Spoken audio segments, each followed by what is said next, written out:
Doctor, gracias por recibirnos. Vamos a conversar de varios temas, pero teniéndolo usted no quería dejar pasar la oportunidad de, como médico del seleccionado uruguayo en la Copa del Mundo, minuto 70 contra Portugal, se lesiona Cavani y ahí Uruguay hipotecó quizás gran parte de su chance. Cuéntenos qué pasó con Cavani, cómo vivió ese momento, cómo fueron los momentos posteriores, qué hace un médico como usted, que está a cargo justamente de las lesiones deportivas, ese fantasma tan temido de los deportistas, en ese momento y en una Copa del Mundo nada más ni nada menos, ¿no? Sí, la respuesta de Cavani fue la mejor para tratar de evolucionar rápidamente, lo más rápido que pudiera, para ver si podía llegar al partido de Francia, pero a su vez el que haya abandonado el campo de juego, Eddie justamente nos ponía al tanto de que muy probablemente, cosa que sucedió después, no alcanzase los días, no fueron suficientes como para reintegrarse, y bueno, después el tiempo le dio la razón porque pasó mucho tiempo para reintegrarse como lo hizo en el PSG.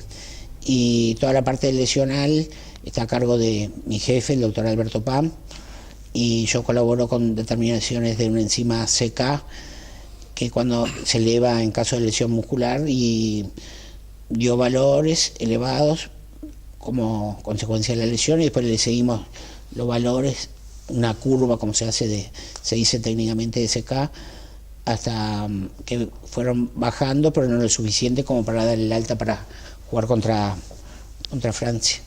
¿Cómo lo vivió el jugador en esos momentos, los momentos posteriores, después de lo que fue no poder seguir en la Copa, una Copa que venía muy bien él?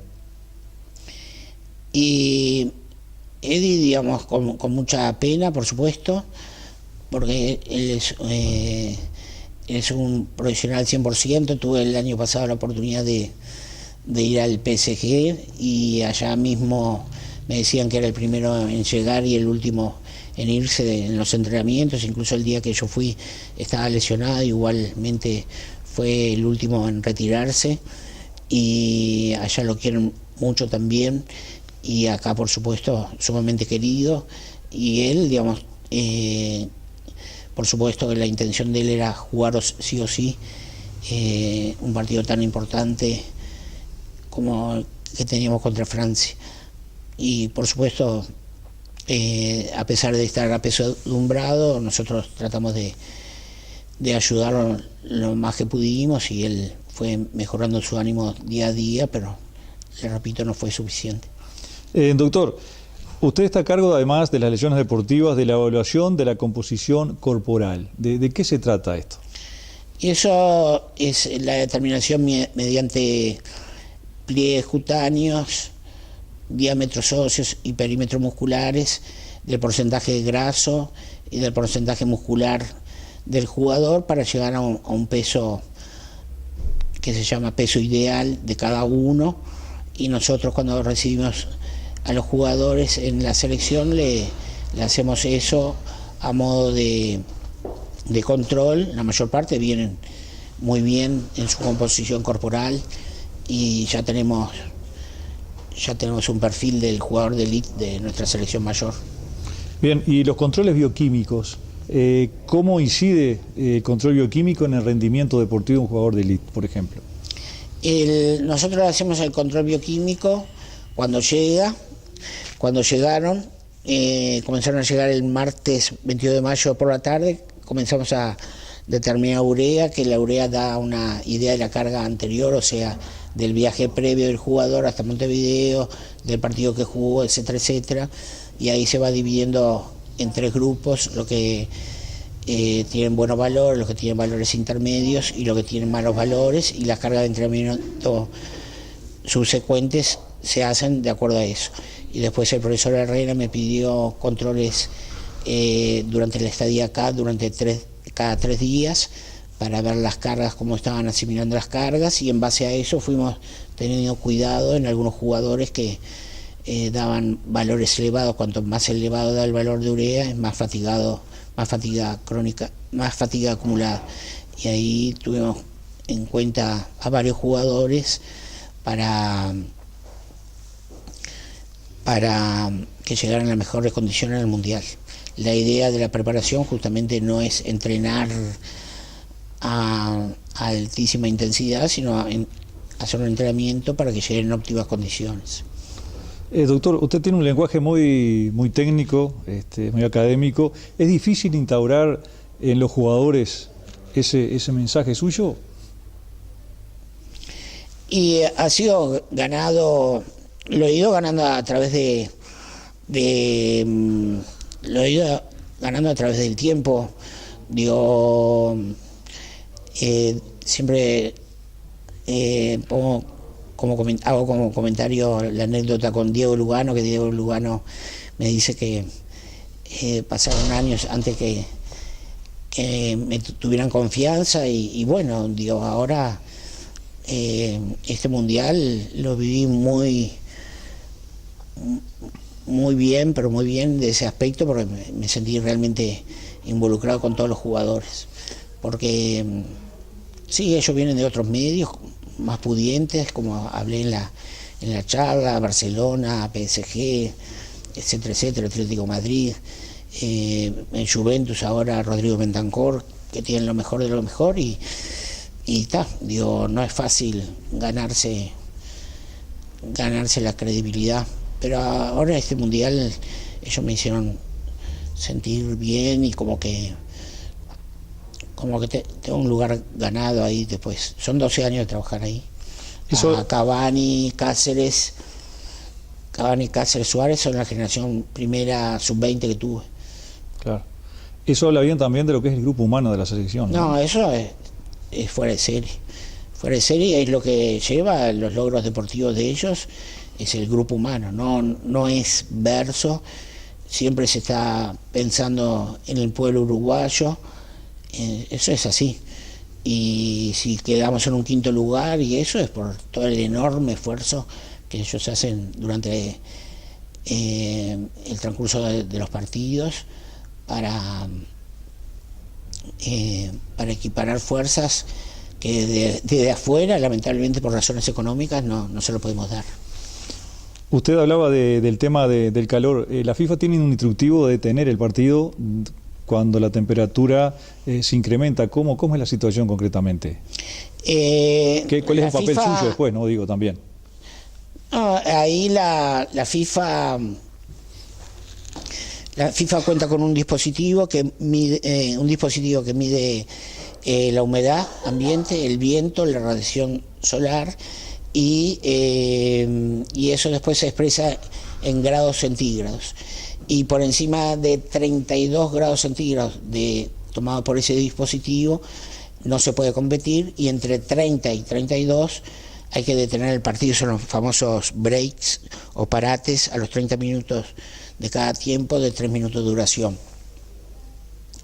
Y eso el médico del partido de la FIFA toma varias veces, se instala 6 horas antes del partido y toma varias veces la temperatura, y cuando llegamos faltando 1 hora y media ya nos dice si va a haber parate o no va a haber parate, y todo eso es sumamente importante para el tema de hidratación, como fue en la previa a Portugal. No hubo parates, pero fue muy importante el tema de hidratación, prehidratación, como le decimos nosotros, antes de entrar a la cancha contra Portugal. Doctor, usted es un estudioso, aparte es una eminencia en el tema, digo, pero ¿es una percepción o nos cuesta jugar con un intenso calor? Por ejemplo, Barranquilla los que hemos ido a Barranquilla, hemos presenciado partido de Uruguay, sabemos que sufrimos nosotros fuera de la cancha, no queremos ni pensar lo que sucede dentro. ¿Eso sucede? Y si sucede, sí. ¿Por qué? No sé, habría que investigar, tal vez esté en nuestros genes, pero el uruguayo sufre el calor de Barranquilla, lo sufrimos mucho, y la altura de La Paz la sufrimos. También. Es una realidad, posiblemente la explicación en los genes. Yo ahora estoy incursionando como un emprendimiento personal el estudio de los genes de los deportistas, y en los genes está determinado si sufre la altura o no, y si sufre el calor, cómo es la pérdida de de líquido durante el ejercicio, después si tiene tendencia o no a los calambres musculares también, todo eso está determinado genéticamente y nosotros, si hiciéramos un estudio, en unos cuantos jugadores nuestros tal vez diera positivo esos aspectos, porque, repito, es algo que sufrimos mucho. Los brasileños también sufren mucho la altura y ellos, nosotros hicimos la defensa de la postura uruguaya por la AUF 2007 en la Conmebol. El único que teníamos un estudio científico era Uruguay, cuando fuimos con Pasarela 22 días, y tenemos un estudio muy lindo científico con el doctor Carlos Boituretti y con el profesor argentino Alejandro Coban, y ahí los brasileños cada vez que me ven dicen que hay que reflotar eso para prohibir el fútbol en la altura. Usted tiene una anécdota curiosa en La Paz, hizo un picado en el año 97 y sintió un dolor precordial, ¿cierto? Cuénteme algo de eso. Sí, en la primera experiencia en La Paz fue en el año 97, como usted dice bien, el técnico era Máspol, el ayudante técnico era Osvaldo Jiménez, y la concentración se llamaba Verolandia, era un boliviano que tenía mucho dinero y le había hecho un parque de diversiones a Verónica, a su hija, que se llamaba Verónica, y se había puesto Verolandia. Nosotros nos instalábamos en las habitaciones, bajamos 2 tramos de escalera y estábamos en la cancha, y ahí, digamos, en los primeros días yo quería tener la sensación de la altura, y me metí en un picado y la verdad que sentí un dolor en región precordial que me obligó a abandonar. Si no era un desastre que yo, como médico, deportólogo y cardiólogo, nada más y nada menos de Uruguay, terminase con algún episodio de origen cardíaco. Y también en la larga estadía yo soy asmático, en la larga estadía con Pasarela hicimos un picado todos contra todos, que intervinimos todos, los de sanidad, etcétera, etcétera, y también pasé muy mal desde el punto de vista respiratorio durante el picado, tuve que abandonar. Europa nos lleva ventaja en prácticamente todos los aspectos, doctor, más allá de muchos profesionales como usted, pero usted lo mencionaba recién, usted va con un tenedor, decía, y no es casualidad que los últimos 3 títulos del mundo son precisamente europeos. Exactamente. Europa cada vez nos va a sacar más ventaja, y vieron que ya pusieron en marcha la Liga de Naciones, digamos, para que la mayor parte de los amistosos FIFA lo van a hacer entre ellos, con ascensos y descensos, digamos, y cada vez va a ser más difícil hacer un amistoso FIFA con Europa, con países europeos. La AUF, por lo que tengo entendido, estaba buscando los Asia, por ejemplo la China Cup, no es casualidad que haya ido Uruguay para allá, el mercado de Centroamérica, de Norteamérica, ahora se compitió con México justamente en Estados Unidos, y bueno, digamos, es notoria la ventaja que nos va a sacar, y cada vez se cierra más Europa, incluso sobre los derechos de imagen de los partidos. No se pueden pasar estos partidos por redes sociales, los partidos que juegan en la Liga de Naciones, y toda la infraestructura y gasto millonario en dólares para la investigación en fútbol en particular hace que en los hechos sea cada día más y más difícil competir de igual a igual con ellos, y por lo tanto, como decía en la charla, para mí es todo un logro que Uruguay haya salido quinto en el Mundial. Un logro impresionante también fue lo de Forlán como mejor jugador del mundo en Sudáfrica. Sí. Dicen que usted tuvo mucho que ver en eso. ¿Qué tanto tuvo que ver? ¿Qué trabajo hizo usted? Digo, para aquellos que de repente no lo conocen tanto, ¿qué trabajo hizo con Forlán? Lo de Diego es increíble, digamos, un profesional como Diego, digamos, yo siempre digo, primero está el deportista y después está el aporte muy difícilmente cuantificable nuestro. Y lo que reconoció Diego durante el Mundial era que en base a la suplementación que yo le marqué y que le preparaba, era la primera vez que compitiendo tan cercano en el tiempo no disminuía de peso, que es capital en él, sino que había aumentado de peso. Y eso en un físico como el de Diego Forlán, que vaya aumentando de peso a medida que vayan pasando los partidos, de la exigencia mundial es sumamente importante, muy importante. Ya estamos llegando al final, la última. Hablábamos de un fenómeno como Forlán. Usted tuvo la chance, y le voy a pedir que nos cuente la anécdota de la presencia de estar con otro fenómeno como fue Ronaldo, Cristiano Ronaldo, en este último Mundial. Cuéntanos un poquito lo sucedido para terminar de esa manera la nota. Sí, el Cristiano, digamos, me terminó ganando este año con la tercera Champions que gana en forma consecutiva con el Real de Madrid, y coincidimos en el control de doping, después de Portugal, por supuesto. Por Uruguay fueron Suárez y Rodrigo Bentancur, y fue Cristiano el más conocido por lo pronto de portugués. Y yo me presenté como el médico de Uruguay y iba con el teléfono celular en la mano, y él me saca el celular, se toma la selfie, la toma él, y después yo le toco el hombro izquierdo porque yo estaba parado y él sentado, y digo, ¿estuviste picante este año? Y él me dice, este año, doctor, no, los últimos años. Y todo jocoso, y él con muchísima altura se tomó, había quedado eliminado, pero logré esbozar una sonrisa ahí, y se despidió después de mí lo más bien. Y después la parte de la anécdota está que yo estaba tan contento que compartí por WhatsApp rápidamente la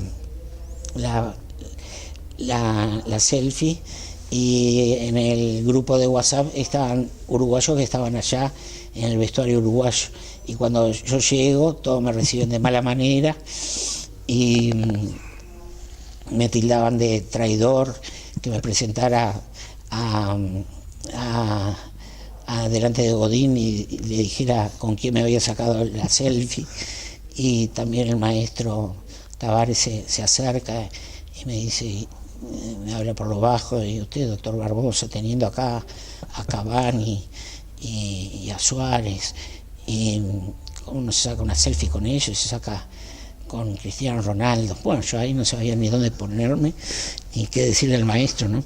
Y bueno, y Suárez me chilloneó con el resto del Mundial con esa selfie. Y lo bueno que Cristiano y Suárez habían intercambiado la camiseta, así que Suárez andó con la camiseta de Cristiano y la conservó con mucho cuidado, por cierto. Doctor, muchas gracias por la nota, felicitaciones por su trabajo, y bueno, gracias por estos ratos, por este ratito. Bueno, muchas gracias por usted y por haberme tolerado en toda la charla mía. Muchas gracias, el agradecido soy yo.